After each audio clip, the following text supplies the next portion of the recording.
Hey everyone, a warm welcome to you all, and welcome back to this series where we are doing a chapter by chapter read through of this incredible book called The Way of the Superior Man. If you missed the introductory episode, in this series we're reading through every chapter of this book, one episode at a time, and doing a bit of a discourse and a discussion at the end. This book, The Way of the Superior Man by David Deida, the subtitle is A Spiritual Guide to Mastering the Challenges of Women, Work and Sexual Desire. So it's a book targeted at men, and I would dare say it is the ultimate men's guide in the history of the world to navigating the challenges of work, relationships and life. So without further ado, chapter 3. Live as if your father were dead. A man must love his father and yet be free of his father's expectations and criticisms in order to be a free man. Imagine that your father has died, or remember when he did die. Are there any feelings of relief associated with his death? Now that he is dead, is any part of you happy that you need not live up to his expectations or suffer his criticisms? How would you have lived your life differently if you had never tried to please your father? If you never tried to show your father that you were worthy, or if you never felt burdened by your father's critical eye? For the next 3 days, do at least one activity a day that you have avoided or suppressed because of the influence of your father. In this way, practice being free of his subtle expectations, which may now reside within your own self-judgment. Practice being free in this way, once each day for 3 days, even if you still feel fearful, limited, unworthy, or burdened by your father's expectations.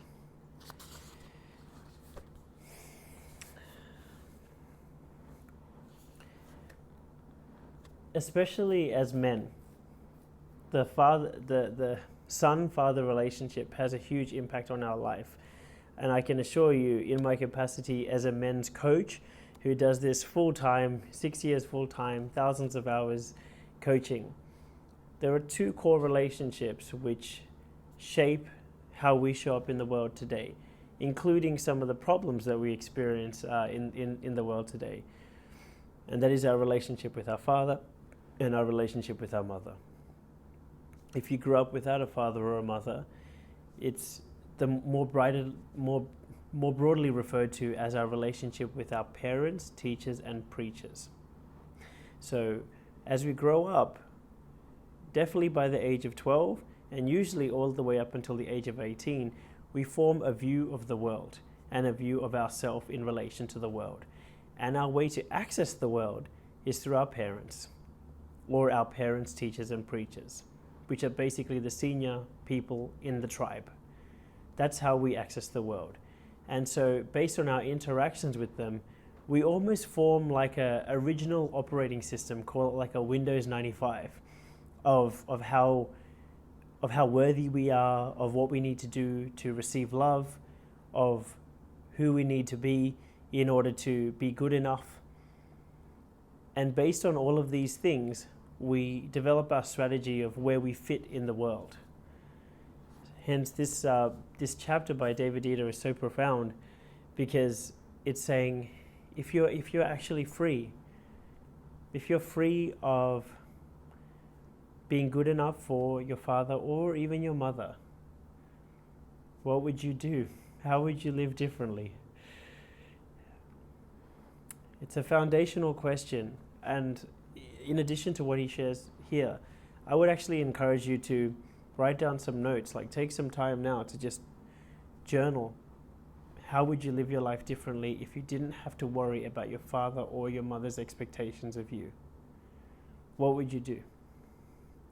And you'd be surprised when you can put that down on paper, the execution of it becomes much easier. Sometimes we're afraid to put things down on paper like this, to dream like this, because the path to executing, we make it to be so difficult in our mind.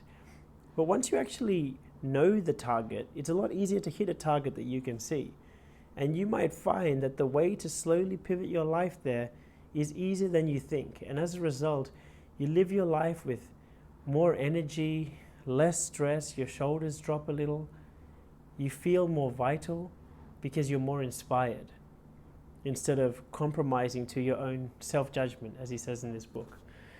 So I hope you found this an impactful chapter. I certainly encourage you to just take a moment to contemplate this question.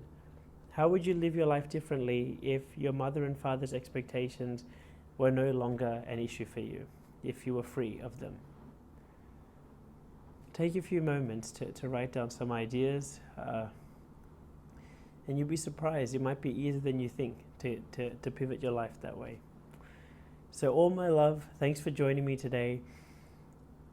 Feel free to connect with me on Instagram. My name is Dim Happer, and I hope you enjoy the other videos in this series also. If you found this valuable, please do share it with a friend. Until next time,